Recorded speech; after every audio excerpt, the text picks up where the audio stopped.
We have a 8. Okay, this is Jody. Oh, Jody. Go ahead, Jody. I'm sorry. I can't do it today, so I'm just listening in, but I'm on the city council here in Nevada, and I'm a family resource. Jody, can you go into the same room where your phone is and try speaking again?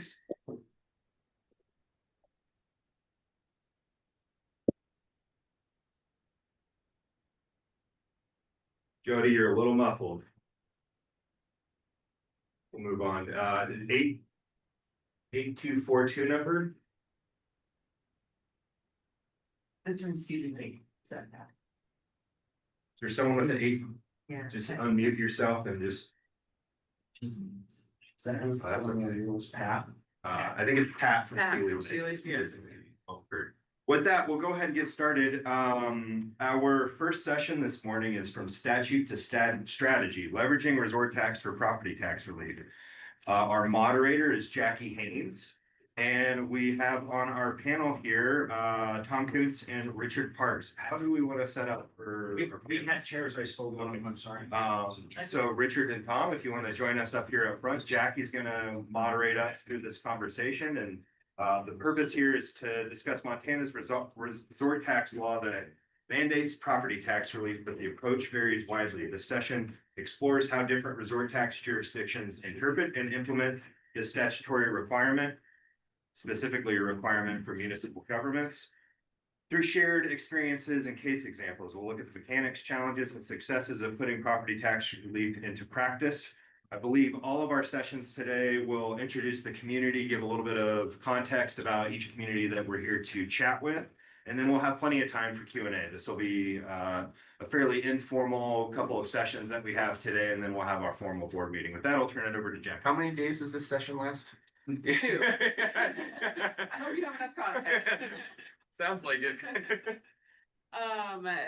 Good morning, everyone. Thanks so much. Nice to see you, gentlemen. Will you please start off by just telling us a little bit about yourself? How long have you lived in your community? How long have you been involved with the resort tax? I know you told us a little bit about your roles, but maybe if there's anything to add, you can go in and add that in. Yeah, sure. So I have lived here in Nevada since 1992, so a little over 30 years. I came to Red Lodge, started out as actually in the fire service, and then got into the business in the community, and slowly was able to grow the businesses in the community. So I've been I've remained involved in government and government finance as long as I've been in the community. So while I've been in private business, my fire world kind of more dominates my life, believe it or not, and have worked very closely with the city throughout that time frame. My role in resort tax really picked up when we had our resort tax renewal committee. Some of you may know Tim Weimer, who's was heavily involved in our community promotion. Him and I basically led our resort tax renewal committee, along with Jody, who's on the line there. And we really had seen in our community a little bit of disdain for the resort tax, and a misunderstanding of how the money was spent. If I were to say that there was basically a narrative in our community that the resort tax money had been wasted, I probably would not be exaggerating. So that was kind of the overall sentiment with community, and part of the reason. So when we set out to do that renewal, we set out to figure out why that was. Why were people dissatisfied with the resort tax, and what had they been expecting, and what were they actually getting? And what we discovered is that essentially we were burying our resort tax money. And when I say that, what I mean is we were spending resort tax money on water and sewer projects that people saw very little overt benefit from. So, it wasn't something they could feel or touch or really see, and they couldn't really quantify any kind of savings with that. So we spent, and we hadn't done a very good job of explaining that. So we spent time in the renewal process doing a lot of education about the resort tax, where the money had spent, what it had done, and what it would look like without the resort tax.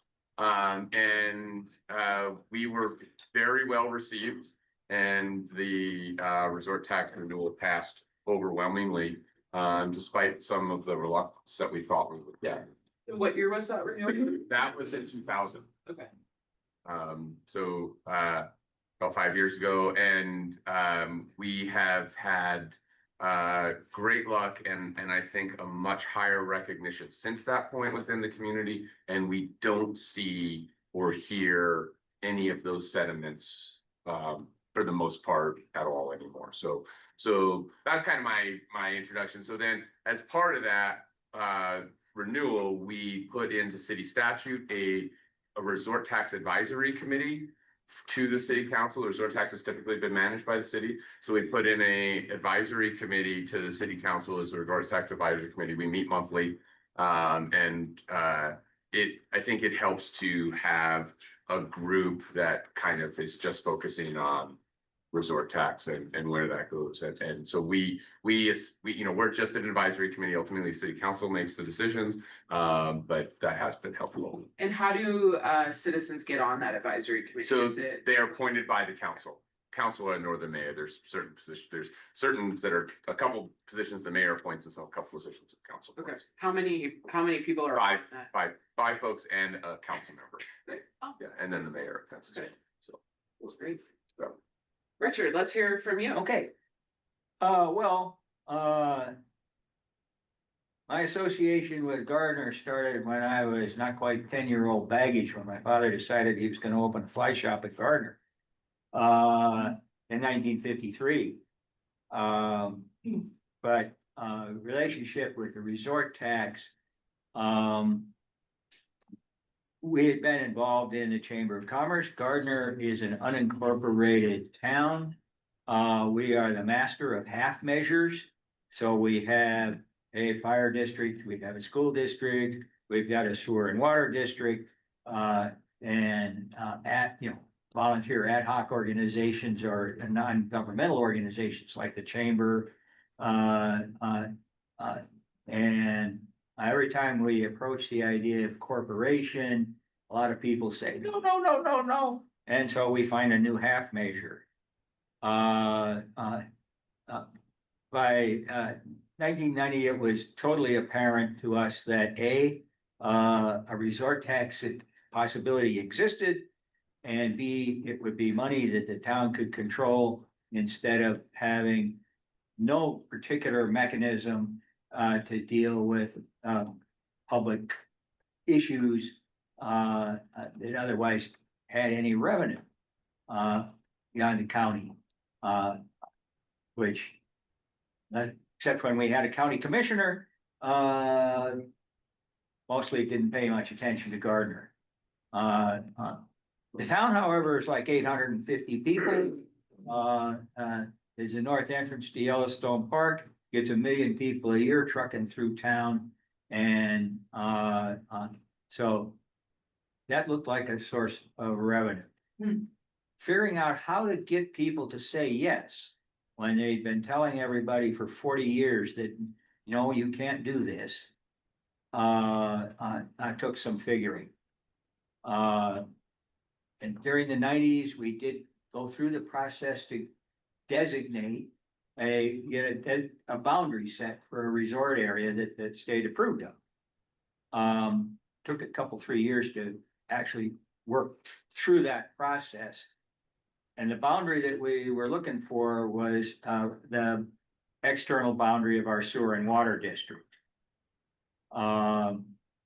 Which included the people living in town, the businesses and stuff. Not much outside, didn't go very far outside of town.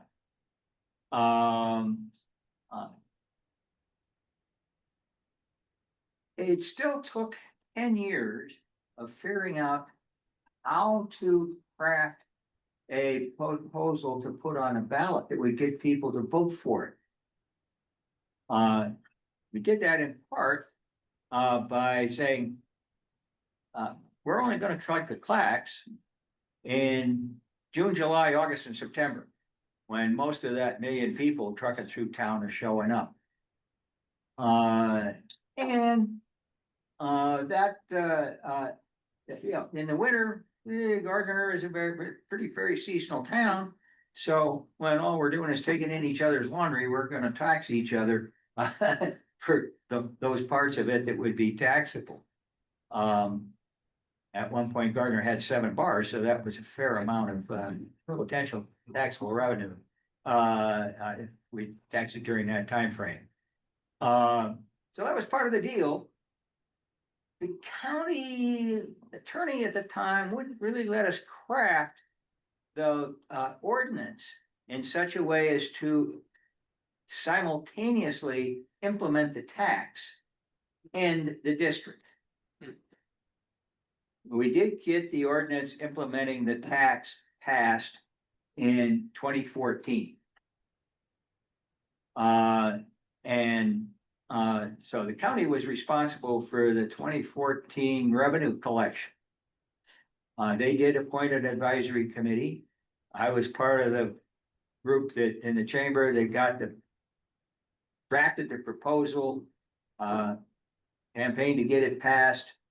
I was on that initial advisory committee, but the county was aware at the start that we intended to make it an independent district so that we would have control of the money and its disposition. But it took another year to get a second proposal on the ballot to authorize the district formation itself and populate its board. I'd been on the board from the inception. I was not our original chair, but I've been a chair for like 8 years now, nearly 8 years. And so it went from there. How big is your board? Well, that's set in statute, so it's 5 people. Okay. And so, do you have did you say you have a 3 or a 4% tax? We have both the 4%. The 1% add-on didn't become available until relatively recently. We were able to add that in 2020. Okay, so Gardner did vote that in. So, yeah, we did vote that in. The reason we voted it in is a familiar story, I think, in one part or another. Our waste treatment plant was reaching the end of its service life, which meant a multi-million-dollar reconstruction tab. We had been successfully holding down water and sewer rates by financing most of the heavy-duty maintenance, replacement of aged lines and stuff like that. But another multi-million-dollar bill on top of that, our sewer rates were going to have to go up. The question only was, how much did they go up? Because rebuilding the waste treatment plant was not an option. That would have to happen. And so the leveraging question comes in, like, how do we want to pay for it? Can we get some money out of the million people trucking through, flushing the toilet? Or do we dump it all on the ratepayer, which is the taxpayers? And so that's one of the elements that, you mentioned about varying things. In Gardner, the water and sewer rate was a separate item, and people were aware that the money we spent there meant it was money they weren't spending every time they turned on the tap. So was Gardner doing any community education around that and using resort tax to fund some of that? Right. I don't think we have been as effective as that as I'd hoped. But yeah, we have maintained a website. Everybody knows where every dime went, sitting right there on our website. And the stuff we do, we carved out of that support for some of the local organizations that are doing things for the community. We have a 5% carve out so that we can do work on nonprofit owned things like their rodeo ground. And the community center, which is a valuable community asset, but there is no community to own it. So it's a separate nonprofit organization that deals with it. Okay. So these are good comparisons, right? So Gardner is a 4% tax for 4 months of the year, governed by an elected board of 5. Where Red Lodge is a year-round tax, governed by the city commission, but Yep. advised by an advisory council. Yep, that's Did correct. you say it was a We- 3? Yeah, we had 3+1, yep, we Okay. have 1%, so at that renewal, we also passed the 1%. And it's dedicated to stormwater improvement, so we had identified that one of our biggest issues in wastewater management was that all of our city stormwater goes into our wastewater system, and so by the 1% was designed to build a project to take that stormwater and take it out of our wastewater system. Okay, and so Richard, you had mentioned that Gardner is a year-round community of 800 people with the height of the tourist season. In summer, 1 million visitors go in through that entrance in the park. Yeah, either enter or exit Yellowstone. Enter or exit Yellowstone there, and then Red Lodge, what's the size of the community when you're at the height of your tourist season? Yeah, so we are about 2,500 folks in the city limits, about 3,500 when you kind of like build a slightly bigger box around the community. We are highly tourist driven. Our season is primarily summer. We do have a ski area, but the ski area provides impact for us. For my business, we do about 50% of our business in the 4 months of summer. Okay. We used to really only be busy in July and August. Since COVID, that has extended out to June, July, August, and September. So that's been a really big boon, both in terms of business and survivability of businesses within the community, but it also has significantly impacted our resort tax and our resort tax revenues. We've seen those revenues come up as a result of increased business. That's great, very excited. I should say that we just in the last election cycle extended our time frame of collection to include May and October. You did, okay. And kicked the can down the road for 20 years, so forget it. We would have expired in 34 and now it goes to like 46. Okay, great. So that was this May? In Okay. the last election cycle.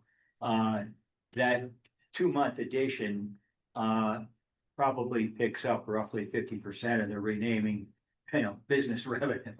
Yeah. Winters grows a lot more slower than the shoulder seasons. Yeah. For us, our winter business is like everything else in Gardner, highly focused on Yellowstone Park.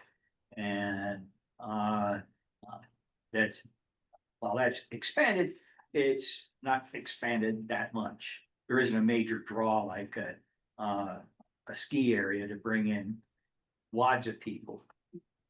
The wolf watchers in particular are a significant noticeable fraction, but nowhere near the number of people the ski area can bring in on a weekend.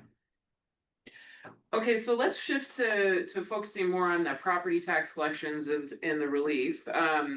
So you guys have kind of touched into this, but we described the process for how that collections happen and then how the distribution happens. So we know your governing authorities. How do those governing authorities make decisions about how that money gets distributed? Yeah, so it's a great question. And this is the part that might take more than a day to explain it fully. No, it's true. It's a little bit complicated, but so on a base rule, collections are done at the business, and we have a quarterly remittal cycle for our collections. So businesses remit quarterly. That is remitted to the city. The city clerk manages those remittance. We have someone at the city that manages that intake, and that's tracked. So that that's kind of the collection process. And then the allocation of funds,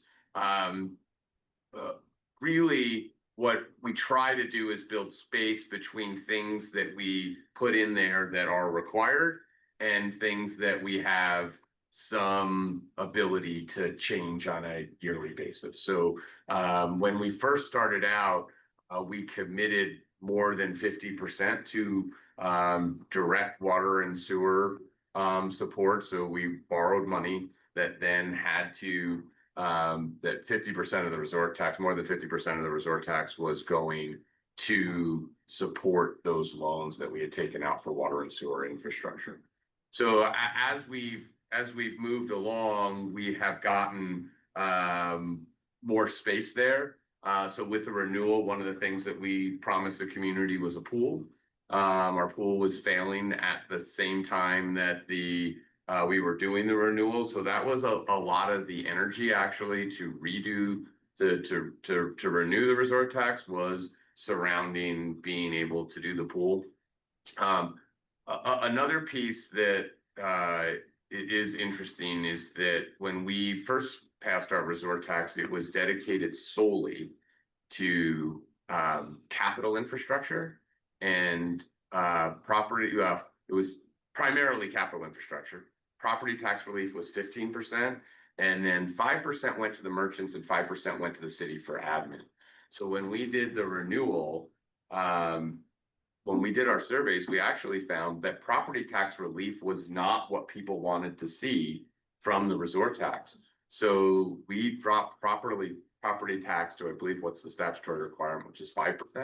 So currently we do 5% property tax relief, and we removed the 5% that went to the city for admin, and we removed the 5% that the businesses kept for managing, for collecting the resort tax. So it was kind of an agreement that essentially that if the businesses weren't going to keep any for admin, so that moved us. It freed up an additional 20% of our resort tax, which was then able to go into projects that had not previously been going to projects. And were those percentages of dedication, was that just aside from the statutory requirements, was the rest of that decided by the city council, or was that decided by the voters? That was primarily decided by the voters. So we put that in our ballot language, so that it's required. So it drove into the ordinance the city had to pass, but it was driven by the ballot language that we wrote. Okay. Interesting. How do you, what do you think was the sentiment around the community not wanting the property tax relief? They wanted things they could feel and touch. So, and let me drive this piece a little bit farther down the road, which is, so we were dedicated primarily to capital. And what we had done is we had built out some capital infrastructure we couldn't maintain. And so there was a couple of notable ones. Sometimes we find that there's small things that are noticeable by the community, right? But in Red Lodge, a big one was snow plowing. And so we were able to buy snow plows, but we did not dedicate any operational funds to snow plowing. So we had new snow plows, but the resort tax didn't cover operating or repairing a broken snow plow. So we could buy a new snow plow, but we couldn't fix a broken snow plow. So that was the community felt that argument was compelling to make an adjustment in the resort tax to move from strictly capital to putting in some limited operational piece. When we first did it, that push to only capital was really part of what allowed it to get passed, was that we weren't going to basically eat up all this resort tax in city operational funding, which if you talk to the mayor will tell you continues to be a huge challenge for us. And then we had used donated funds in one of our parks to build a playground, but we had money in the resort tax dated to capital infrastructure in parks, but no money dedicated to maintaining that infrastructure that we built. So you know, you could build a playground, but you couldn't put new wood chips in the playground or stain the playground that you built. So again, that was very compelling to people that, so that was some of that adjustment, that they wanted to have funds to see some of that happen, and they were less concerned about property tax. This was also in 2000. So just for some perspective, and you know, give me some flexibility on my numbers here, so don't go all call real estate agent check. In 2007, the cost of building a lot or constructing a lot in a new subdivision just inside town here was about $100,000. Those lots were selling between $125,000 and $135,000 in 2007. In 2000, when we passed it, those same lots were selling somewhere between $15,000 and $30,000 a piece.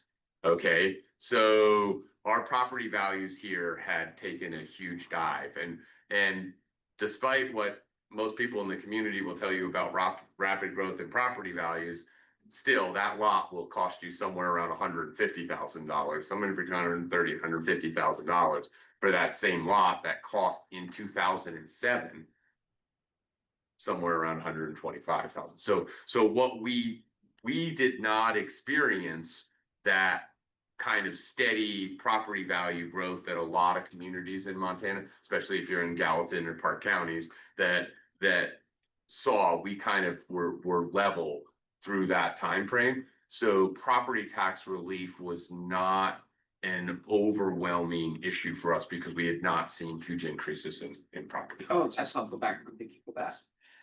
Richard, yeah, tell us about how Okay. your collections work and then a bit of how distributions work. Right, so, we did pull out 5% for administration because we didn't have an administrative structure in place. We, 5 elected board members, non-compensated, there's no proper provision to pay us anything, knew that we were gonna need, some help.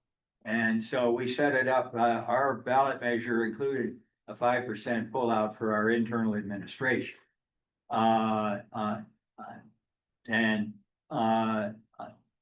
What we do with that money, that 5%, is we hire an administrative officer.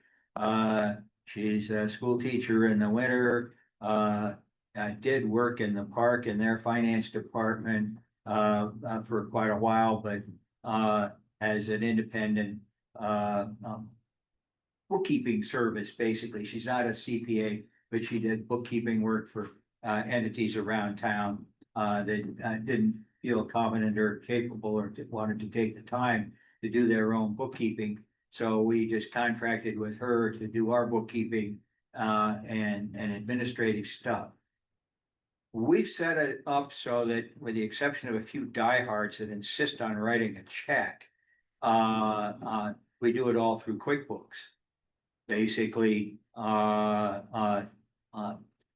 we collect monthly. It's gonna be, we're gonna have a debate about whether we maintain the monthly system now that we are doing it 6 times a year instead of 4. But the vendors submit a report to our administrator through QuickBooks of what they thought their taxable gross and tax ought to be. She checks it for their math. Be surprised how many people need the check. And then invoices them through QuickBooks. They reply through QuickBooks with their credit card or bank's transfer, and it goes straight through that to the district's checking account. That's how we deal with the money and the collections, except of course for those people who are delinquent. And that's one of the things the working board gets to do, is help the administrator chase down delinquents and harass them until they pay. And ultimately, one of the other things our 5% does is pay a lawyer to write them nasty grams when they still haven't paid.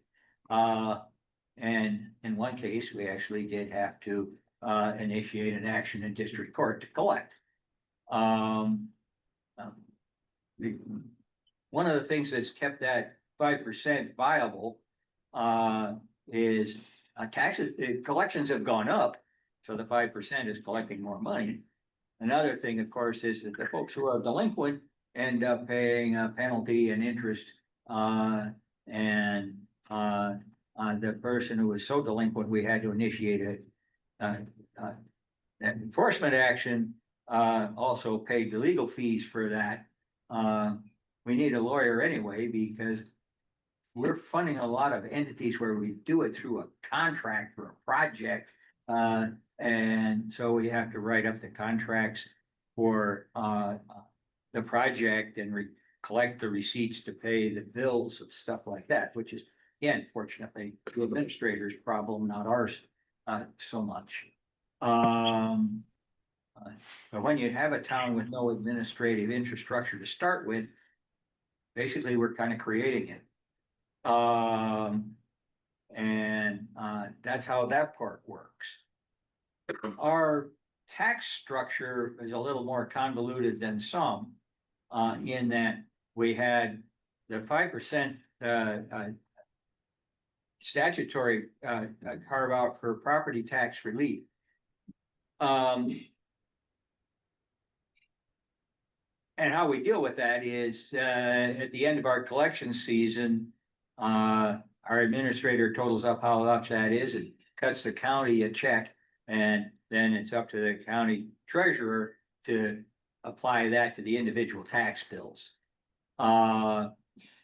We also wanted to equalize it to some degree, if we could, between small individual property holders and the holders of large chunks of property with a lot of value to them, like say a motel, which would have an entirely different benefit from the resort tax, property tax relief.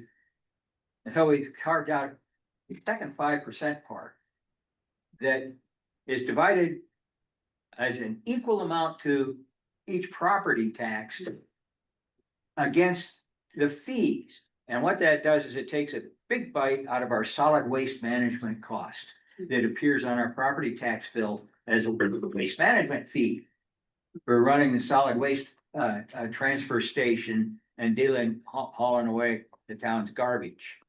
And that's equal for each piece of tax property. So the motel only gets as much benefit out of that as a single homeowner gets, which has tended to bias that a little bit towards the small property owner, which was our intent. We also carved out 5% for what we called custom and culture infrastructure.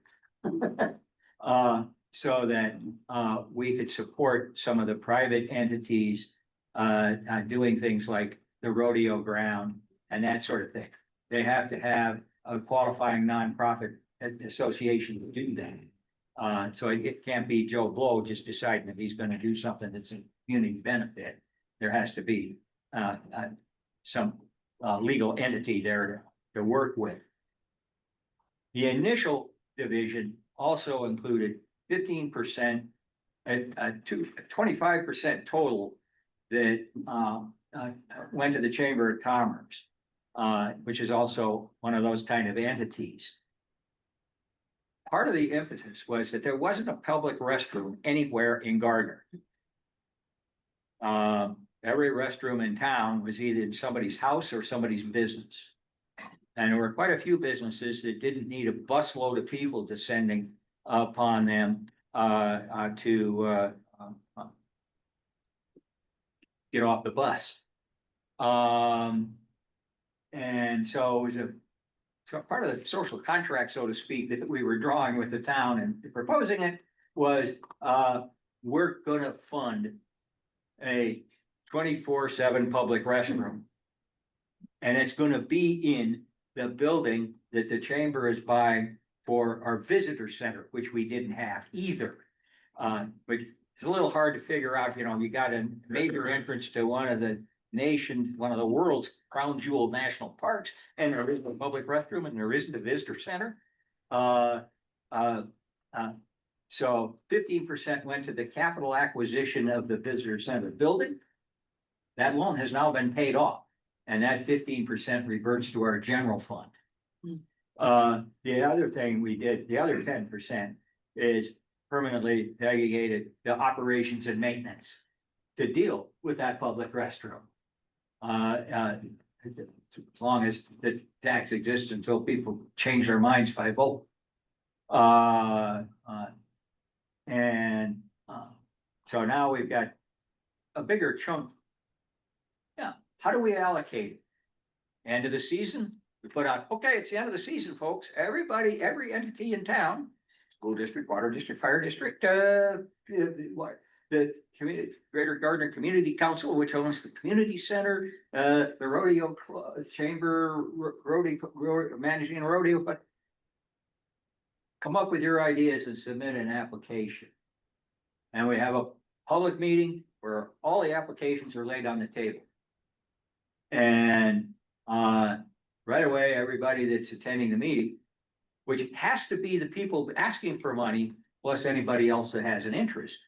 And we advertise that. Gets a chance to see what means we have to meet the desires that the community has come up with expressed that way. And then a month later, we actually slice the melon. This year, for the first time, the county came in with, okay, we gotta do something about the roads, streets in town. MDOT takes care of Highway 89. Yellowstone National Park owns our street that faces the park, Park Street, oddly enough. And everything else was the county's responsibility. And was mostly unpaved, and has drainage issues and all sorts of things.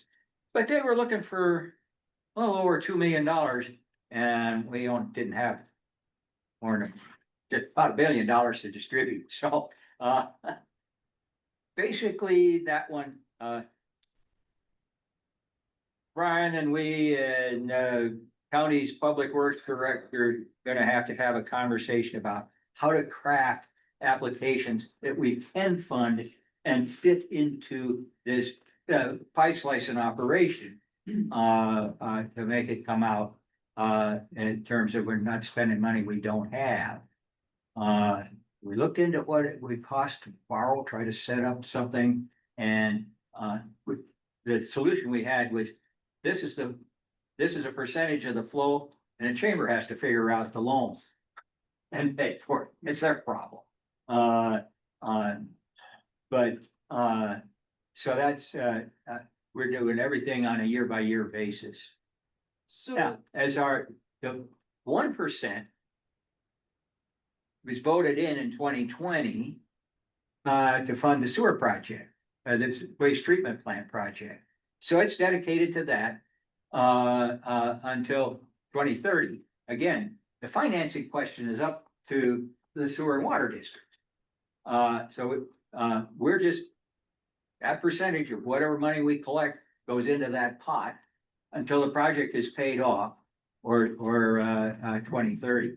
And when if the project gets paid off earlier, or when that happens, that 1% will be up for reauthorization, a grab.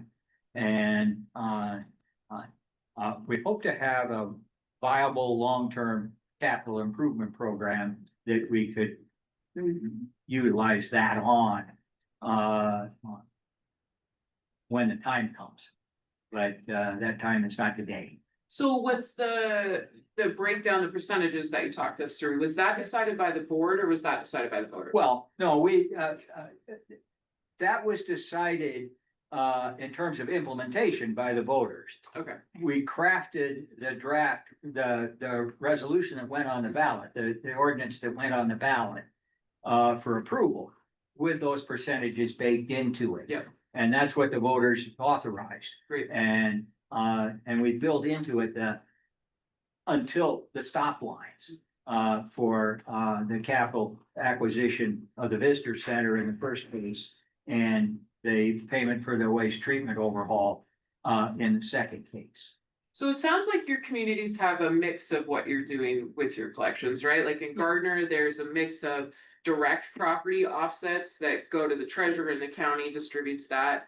And then there is some indirect property tax offsets through your wastewater treatment plant and your solid waste management, it sounds like. And then you do some giving to the nonprofit community. Right, so there's a much more property tax or taxpayer offset, not necessarily a property tax. But the school needed a new roof, school needed new boilers. And the school didn't have any more money than most of the other school districts in the state. The option was have a leaky roof and a cold boiler in the middle of the winter. Or bite the bullet and float a bond for the school to do it, which would have landed directly on property taxes. But we could do that without reducing the money that the school would have otherwise gotten. School financing gets very complicated and all this stuff. So that's tax relief in a big way. Same thing with all the money that we put into the underground infrastructure in the sewer and water district. The money we put into buying a fire truck for the fire department, equipping ambulance, equipment for ambulance, training costs we supplied for our volunteer fire department, things like that. They're an independent taxing authority. They could, I don't know where they're at relative to the money that they are legally entitled to collect from the property tax in terms of how much they get. If they're maxed out on the amount they can get or not. But they probably are. Since it's a pretty small fund. So every dime we put into there is either A, stuff that's of critical need to the community, but otherwise wouldn't get done. Or would have come back to the taxpayer one way or another, anyway. So that's that money has been pretty well spent. And some of the smaller stuff. Local environmental organization in cooperation with the Chamber of Commerce and Forest Service, FWP, comes to us every once in a while and asks for some additional help buying bear-resistant garbage cans. We've got every household in town equipped with a bear-resistant garbage can. Through the chamber, we've got some public bear-resistant garbage receptacles that cut down the degree we have with wildlife confrontations in town. Stuff like that, which actually could end up saving somebody's life. Yeah, and so then to contrast that with Red Lodge, it sounds like you guys do more of a indirect offset to services that would normally be funded by property taxes. Yeah, I would think so. So, talking about capital infrastructure and services, right? So, I just looked this up, right? Since 2000, since we did the renewal, 50% goes to water and sewer infrastructure. So we're still burying a lot in the ground. Now some of that is that 1%, that includes the 1% stormwater sewer project. But so we're still putting a lot of money towards water and sewer. Essentially 2%, it sounds like. 50% of your. 50% of the total collection. So it would be, 2% total. Okay. Yeah, that's. And then, it's interesting because I'm looking at this and it has to do with that tax relief piece, is that we have a statement in our ordinance that says if any money is collected above what we budget to expend, that money will be used for tax relief. Which creates challenges in making sure you budget correctly. And in 2000, when they built the budget for the next year, thinking that the sky was going to fall, they budgeted really low on resort tax Just to expenditures. clarify, he's meaning 2020 when he says 2000. Oh, sorry, 2020. Okay, I was. Yes, I thank was- you. I- Thank I- you for that I- clarification. I do that a lot. I actually do it a lot. I do that a lot. Thank you. It's 2020, when COVID hit, they budgeted low. And we ended up with about a $480,000 surplus, which is close to, actually, probably collections at the time were around $800,000. So we ended up with this huge surplus that we could not utilize and had to drive directly to property tax relief. There's another piece that I want to mention here, and this is maybe more for group discussion, because I think this is important, is that prior to about 2018, the way we did property tax relief was put the money into the general fund. And so then that essentially, it added money to the general fund and provided property tax relief. Our auditor, we changed auditors sometime in that time period, and the new auditors came in and said, no, we don't like that. In order to provide property tax relief, you have to take your max mills, and then and then subtract, you put that in, so it pays down the max mills that you're allowed to levy. So it's a direct property relief off of max mills, as opposed to taking max mills and then adding that in as service above max mills. And that, it helped us since 2020. I was about to say 2000 again, by the way. It helped us since 2020, because now that we're only doing 5% in property tax relief, that's only about $70,000 a year in property tax relief total. So the impact is not as great. But as the mayor would tell you, $70,000 on our general fund budget is kind of a make or break. If we, we're really seeing a lot of pressure in healthcare, salaries, in managing the community. And right now, that $70,000 would make a huge difference in being able to meet those obligations, but having to take it the other way causes us pain. So I know not everybody, I think some folks do it the way we did it before, and some folks maybe do it the way we're doing it now. And so I would love to have that conversation with more people at some point. Absolutely. And our mechanism worked differently in the sense that, Well, you don't We're have not taxing, an you don't have taxing authority. we don't have any taxing authority except for the resort tax. We're probably the happiest kind of tax collecting agency there is. We get to collect the money, and then we get to return the money. We don't have any responsibility other than situation when it comes up where we have more assets than there is money. But our property tax relief is just the checks we write to the county, and it shows up on everybody's individual tax return as a negative number to their bottom line. But it didn't change the taxes at all. Yes, it doesn't change the mills. It doesn't change the mills, doesn't deal with the mills at all. Yeah. It just shows up as a negative number on how big the check they have to write. So Okay, just quickly, for us, just in broad categories, we, in the last 5 years, 10% to tax relief, 50% to water and sewer, 15% to snow plowing and streets, 20% to parks and pool, and about 4% to law enforcement. And nothing to fire, by the way. You're not going to scale. Is paying all of our fire obligations from our general fund. And one of the things when we repassed it in 2020 is that we did say that it could be used for capital expense for emergency services.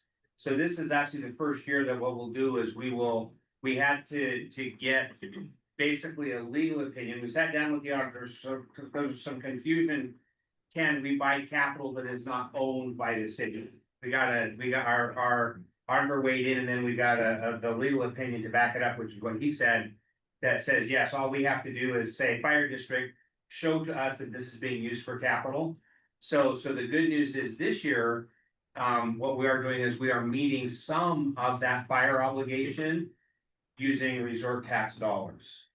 Which, as Tom kind of alluded to, suddenly means I have a little bit of wiggle room that really didn't exist at all in the general budget.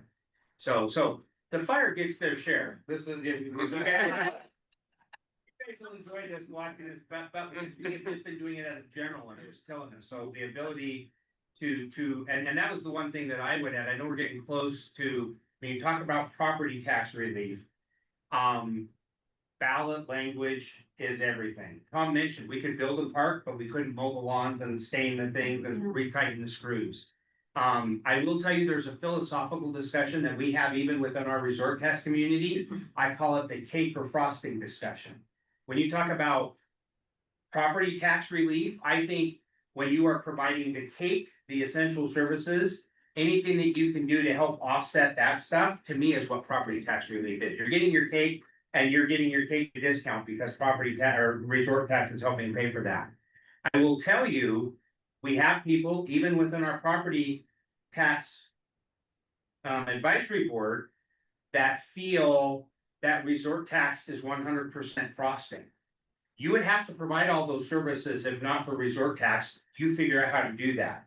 We want to use resort tax only for frosting, the stuff that we can do that nobody else can do, and that's kind of ongoing discussion. So I would add in there again, going back to your ballot language is key. Our language when it came to EMS, they said, yes, you can use it for capital, but you can't pay people with that. And so that's kind of where that distinction, but that ballot language will come back and get you. I guarantee you, your second pass, you'll come up with better ballot language than you do your first. So there's, I kind of like how West did it. They got an attorney opinion way back when they first started that says, if it's going in the general budget, your property taxes are being relieved. So they have the easy version, but it's what your voters will sign on to. So that brings us to 10 o'clock, but I have one last question for both of you, but you get 30 seconds to answer it. But that was a great lead in, is what advice would you give a community just beginning the resort tax process? Other than ballot length. Yeah, I think is, this is the balance, right? You want, when you're doing this, you want to build something that will pass. Right, and so you build a ballot language sometimes that has restrictions in there that you don't understand what the consequences of that are. And then I would also say, think globally about what you need, and also really think about what is the impact of tourism on your community. Because if you're not really at the heart addressing needs that are caused by tourism, the things that's being spent on, then you probably are missing some of the boat of the intent of why we have a resort tax and what could eventually cause us problems in keeping it on a statewide basis. And so think about, is there an impact to what you're impact and a benefit to the people you're collecting it from, to who's getting that impact. Great, thank you for that. Yeah, basically, it's a question of understanding your community, broad discussion before you even write the thing to sort out what that social contract is that you're proposing to make with the community. Otherwise, to the extent it's possible, vague is your friend. So that you have flexibility in the situation that may appear down the road, like the flood in 22. Absolutely. Well, thank you so much, gentlemen, for the great discussion. Let's give it up for these two. Thank you. You want to do Q&A? Oh, are we I doing think Q&A? we should do Q&A.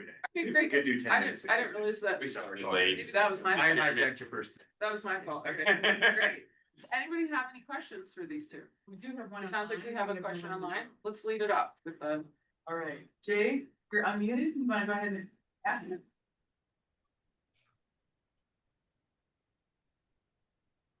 Jay, can you hear us? Oh, yeah, I'm sorry, I didn't get that. Thank you. Can you hear me? Yeah. Yes. Sure can. Cool, great. So just for clarification, Jay Johnston, I'm with the Big Mountain Resort Area District. So I'm with Ron, our chairman who's there. Ron, wave your hands. Okay? So Ron is our guy. Couple of things. I cannot thank Danny and the team from Big Sky, which Jackie, I know you're part of, for helping us out. I mean, we are not connected with a governmental body other than Flathead, right? So our evolution has been slither, walk, crawl, walk. We're still slithering, all right? But and our give back is Ron and I would be more than happy to help anybody out with questions or ideas as Big Sky has done for us. So Ron, make sure you get that information out there. Not being connected with a governmental body, a city, it's important that I illustrate this right now because Lanny's in the room from Whitefish. We touch boundaries with Whitefish. We are not connected with Whitefish other than they come up and ski on our mountain. Okay, so one of the things that goes on here is because of recent governmental changes in Montana, people view relief as a check to them in the mail for property tax relief. I really like this idea of the word offset, the property tax offset, which I think is critical because relief is being seen as a check. So we still have people who feel that we should write them a check as a full-time resident, which has now even become more of an opportunity. But I am told we cannot do that. Is that true? And two, what are the ways in which we could actually, if there is a way, is there any way in which we could actually give a check and or cash to taxpayers on the mountain? Is anyone doing it that way? So we actually do not send out a check, but it is a direct, it actually shows up on the tax statement. When you get your property taxes, it'll show up and say X amount of dollar. This is a rebate basically because of the 5% being coming from resort tax. And you are where? Out on their tax statements. So where are you? Yeah, go ahead. Where are you? Red Lodge. Red Lodge. Okay, so you're working with the county and the county will do that for you? Because I don't control property tax statements. I'm trying to think of the diplomatic way to say this. I don't think they get a choice. That's their obligation as the taxing entity to do that. And so when we passed it and there's 5% for property tax relief, that it is what it is, right? They have to do that because that's their job of assembling those. I will kind of add, going back to, and then they'll probably come up as a later conversation. Tom alluded to the fact the year that we under budgeted, it was a nightmare for the city and the state to not do that. So now the rule is you budget more than you're gonna spend, but don't budget it something that you're gonna depend on. Put in $500,000 for paying off projects X early. That way, if suddenly you get an extra 500,000, you can use it. But avoid that because it was on that tax and because it is an actual credit on their tax statement. Yeah. You know, don't change the basics. Spend allocate enough. You don't have to do that. And you work with the county to get that done. That is correct. And if you want to reach out, I'm sure I could get you some contact information of who to speak with on who to do that. But my understanding is, I think all of them, that's kind of how it's done. It's a line statement on your property taxes, which you receive, which you get, and it shows up as a statement, as just a line item. Great, cool. Thank you so much. So Jay, you've got Commissioner Wells in the room who is in Park County. Park County is interesting because you've got a district in Park County, but then you've also got Cook City, which the county helps to administer the funds. Brian Larkin's still or Larkin, is that his name? No. The county, so Kevin Larkin, that's what it was. So Jay, I guess my tip for you would be, when Richard and I were in Gardiner trying to do this, we did work with the county treasurer up front and tried to have that conversation. And it was a partnership from the beginning. So I hope your county treasurer would be willing to participate. Laney may actually. And they will, yeah, like that's what Dave from Red Lodge just described is exactly how it's happening in Whitefish. And so your property tax bill, if you live in Whitefish, shows that reduction line item, like right in there with what you're paying for the schools and all the different educational taxes that come across. There's also like this negative number of property tax relief on your property tax bill. Yeah.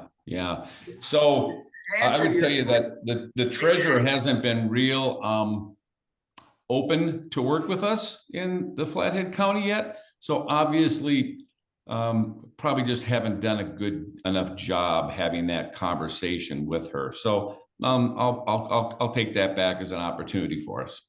Sounds like a box of cookies might be in it. Maybe a box of cookies. So this is Richard Parks.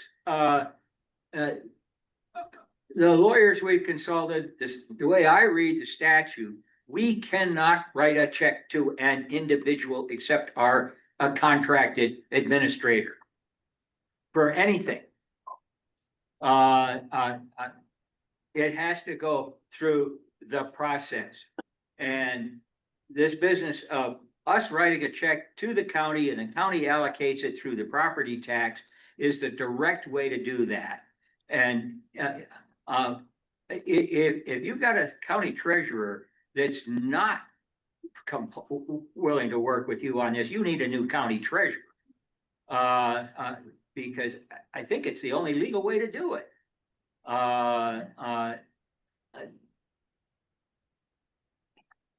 To clarify, I think the nuance that we've got, Jay, if this helps, is they'll let us do it through the fire department mill levy reduction. And so we can reduce mills by the fire department that we will be funding, but they haven't given us a specific line that says Big Mountain Resort Area Property Tax Relief line itself. Jay, is that correct? Correct, yep. I wonder if we could get some folks in the room, you could probably grab a tax bill from someone in Park County, are we in Carbon? Yeah, I was actually, I should be able to, Jay, that might be helpful. Tax bill and I could. Yeah, and any of that stuff can be given to Ron to be brought back, so he knows where we're heading with this one. And it's an opportunity for us, so thank you very much. Let's take one more question. Yeah, thanks for that great question. Does anybody have any other questions? In Bighorn County, what Richard does versus an offset on what county services are, we get nothing in Fort Smith district, proposed district from the county. And that sounds like an exaggeration, but there's no law enforcement, there's no fire protection, there's nothing. So the way Richard does this is exactly what I think we will do, where someone sees the reality of these collections going as an offset on their tax bill. I think that's much better. Great. Well, go ahead, John. I have a real quick question. You went back and you stressed that as a percentage of your revenue, you could do capital equipment, capital expenditures. Historically, as you expressed, as soon as you own something, you gotta maintain it. Do you have any record or recollection or advice of how you would go towards acquiring, let's say, a grader or something, and incorporate 3% a year of the initial capital expenditure for maintenance as part of your contribution to buying it? I mean, you're gonna have. I think the question a little bit comes down to what kind of authority and obligation the unit, the organization getting the pieces. So when you look at the city, for example, right? The city has while probably not illegal, a moral obligation to provide snow removal, right? So, and they have been providing snow removal, they're gonna continue to provide snow removal. So they, one theory is to say, taxpayers have an obligation to maintain a snowplow regardless of where it comes from. And if the resort tax doesn't pay for it, they should be maintaining snowplows anyway. So one piece would be to say, all right, well, we buy the capital, so we relieve them of that capital obligation, but they remain just the general taxpayers remain with that obligation to maintain it. But then the other option is, like we said, is, you just put into, you just have the ability in your ordinance to provide operational funds. And if you can provide operational funds, we've kind of talked about fire service a lot here. And it sounds like almost everyone supports fire department operations with their resort tax significantly, right? So that's a lot of personnel. There's capital costs, but there's maintenance costs and personnel costs that go along with that. So it's just about figuring out where, how you provide those funds to it. And I would say it goes back to your ballot language. If your ballot language says capital of, or purchase of capital equipment, that's your limitation. If you say purchase of and operational maintenance of capital equipment, now you have that. So that goes back to what your ballot language says. And so Gardiner, I think, set up that. That's why, knowing that we were looking at the long-term maintenance and operation of a public restroom, we baked that 10% slice into the ordinance in the first place. So that people at least knew what they were buying when they voted for it. The ballot language in Gardiner There was explicitly listed percentage basis of, what was it, 15%? Yeah, well, 10% for operations and maintenance of the visitor center restroom. And we weren't sure that would be legal, but nobody objected. And the voters voted for it. And nobody has challenged us spending the money that way. If we decided that we were gonna pay all of us board members $100 a meeting, somebody would probably object, starting with me. But that aside, there's a difference. The statute is pretty clear that we cannot pay people directly, except for received goods or service or something under a contract, or with receipts for what we're getting for it. Great. Let's take, go ahead. I just have a quick question. So once you have your language on your ordinance and it's created, can you make an adjustment to the use of the funds after that? Particularly in your case of the snow plows, is there a mechanism to change that language later? Vote. There's two things that happen, at least with a municipal, right? You have ballot language, and your ordinance cannot deviate from your ballot language, right? But if you can always be more restrictive with your ordinance than your ballot language, but you can't be less restrictive. So if your ordinance says only capital, you can't spend it, you can't write an ordinance that allows you to spend it on operational expense. But if your ordinance says operations and capital, you can still make a policy essentially that says we're only going to spend it on capital. And then that in ordinance is way easier to change than is, or a policy if you're a district, right? Than is the ballot language. The only way you can, so for example, we cannot spend money for operational expenses for fire or law enforcement the way our ballot language is written. If we want to do that, we have to go back to the voters. Well, correct me if I'm wrong, when you write your ballot language, you have to have 100 words, there's 100 words, you have to describe everything in 100 words. Is what I remember as we were writing the ballot. And just to reiterate that for everyone, Shane's question was, is there a word limit to the ballot language that you have to have everything written in 100 words? Yeah, I don't know. We've never tried to write it down. Yeah, that was actually a lot, but yeah. Because as I heard, I write the ballot language. Yeah.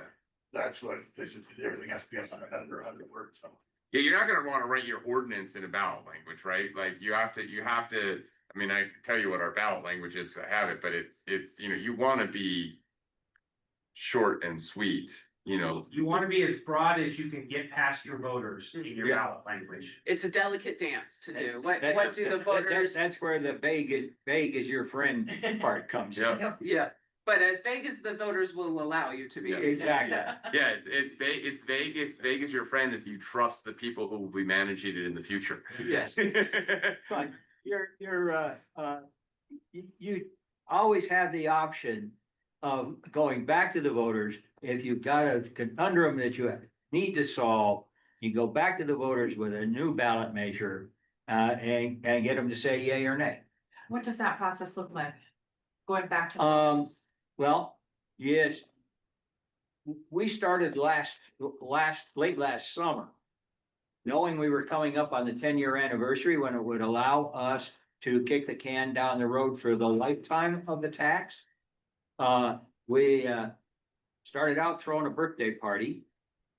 Told everybody in town, come to celebrate the 10-year anniversary of the resort tax. We'll tell you all about it. We'll talk about and ask everybody's opinion who shows up about what we ought to be doing next.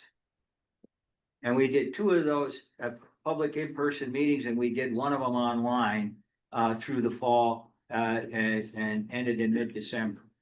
And then we took all that information and sat down and started to write the 2 amended ballot proposals. One to extend the life of the tax, and the other to extend the term of in which we were collecting the tax. I think it's safe to say, like, you're not gonna wanna go back to the voters for at least a 5-year period, just until you kind of have your ducks in a row and you're operating. Roughly speaking, yeah. There's only 2 other questions that came up repeatedly in that process, by the way. One is, why aren't you collecting all year round? And some of the people, especially the folks that are associated with large national lodging chains, their bookkeeping system, their collection system is totally attuned to changing the rate on a daily basis, depending on whether you got a convention in town or not. But they can't figure out how to collect the tax for part of the year. I can be sympathetic. I could not in my system, I could not do a tax that's based on date. But go to Las Vegas and see what it costs you to stay at any of the hotels.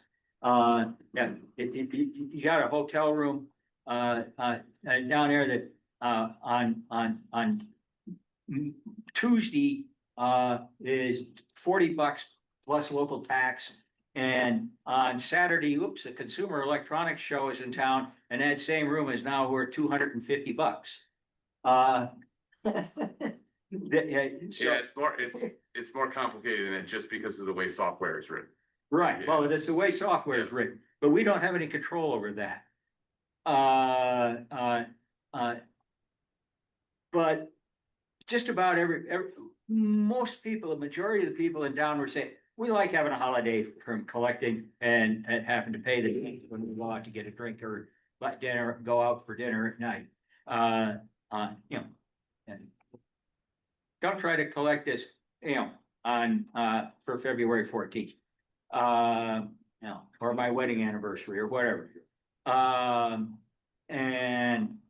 So that's that was one thing though, that in extending the time frame, we had on the table, leave it the same, add a couple months at either end, collect it all year round. And the advice was split all over the map. But we figured the average of that was, let's try to capture the half of the revenue that we're leaving on the table, and we'll get it up to the voters to decide whether we collect it for that extra 2 months or not. The other question that was on the table was, why aren't you collecting from and delivering any services outside of the sewer and water district? Well, that's the boundary. You have to change the boundary. And since our community was much larger than just the people in town, we got a lot of negative feedback from folks between Gardiner and Yankee Jim Canyon. That, no, I don't wanna have to deal with this at my Airbnb down the valley. And how could you possibly provide any services to us anyway? That's actually a good question. But, oh, by the way, what kind of services do we need? Well, you know, if we had a branch of the fire department located 8 miles down the valley, a whole lot more people would be within the range where they could get a break on their fire insurance. Just for openers.